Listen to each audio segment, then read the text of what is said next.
Chancellor کے لیے 2021 کے پارلیمانی الیکشن منعقد ہوئے۔ پولیس اسٹیشنوں پر صبح ہی سے لوگ اپنا ووٹ کاسٹ کرنے آتے رہے۔ یاد رہے سابقہ حکومتی پارٹی CDU کی ماما مارکل یعنی جرمنی کی سابقہ چانسلر انجیلا مارکل، جن کو ساری جرمن قوم پیار میں ماما مارکل کہہ کر پکارتی ہے، اپنی 16 سالہ جرمنی کی چانسلر کے عہدے سے رخصت ہو گئیں۔ جرمنی میں چانسلر کے لیے 2021 پارلیمانی الیکشن کے اہم امیدواروں میں جرمنی کی پرانی سیاسی جماعت SPD، جرمن وزیر خارجہ اور سوشل ڈیموکریٹک پارٹی SPD وفاقی انتخابات کے اولین امیدوار اولاف شولز، انجیلا مارکل کی جماعت CDU، جرمنی کی قدامت پسند کرسچین ڈیموکریٹک یونین پارٹی کے رہنما آرمین لاشیٹ، بائیں بازو کی جماعت موسمیاتی تبدیلی اور سماجی انصاف پر توجہ مرکوز کرتی جماعت دا گرین کی امیدوار برائے چانسلر انالینا باربوک شامل ہیں۔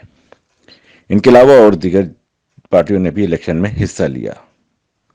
ان پارلیمانی الیکشن میں صرف جرمن شہریت کے حامل عوام ہی حصہ لے سکتے ہیں جن کی عمریں 18 سال سے زائد ہوں، جو کہ جرمن وفاقی پارلیمنٹ کے زیر ایوان کا انتخاب کرتے ہیں۔ کافی لوگوں نے پوسٹر کے ذریعے ہی اپنے ووٹ کاسٹ کریے، لیکن بنیادی طور پر بیلٹ والے دن کو ہی اہم سمجھا جاتا ہے، اور کافی جرمن اپنے ووٹ خود بیلٹ پیپر کے ذریعے کاسٹ کرنا پسند کرتے ہیں۔ جرمن وفاقی پارلیمنٹ کم از کم 756 نشستوں پر مشتمل ہے۔ تقریباً 60.4 ملین جرمن ووٹ ڈالنے کی اہل ہیں۔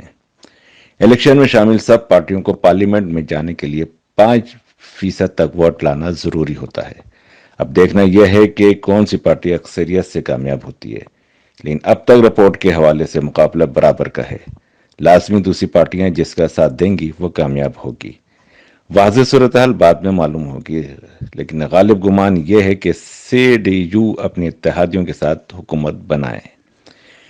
یہاں جرمن میں بہت ہی پرسکون انداز سے پولنگ کا عمل مکمل ہوا۔ کسی قسم کی شرپسندی یا دھاندلی کا تصور تک نہیں دیکھنے میں آیا۔ زیادہ تر سویلین عملہ ہی ڈیوٹی کے فرائض انجام دیتا رہا۔